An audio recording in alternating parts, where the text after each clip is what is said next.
10. CLS go for main engine start. 6, 5, 4, 3, 2, 1. And booster ignition liftoff of Space Shuttle Discovery, taking the space station to full power for full science. This is Mission Control Houston. Discovery roll program. Roger, roll, Discovery.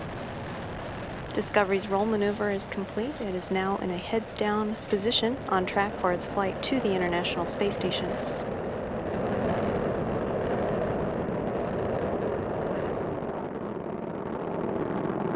Discovery flying 365 miles per hour, 1.5 miles in altitude, 7 miles downrange from the Kennedy Space Center. Discovery's engines are throttling down as the orbiter passes through the area of maximum pressure on the vehicle.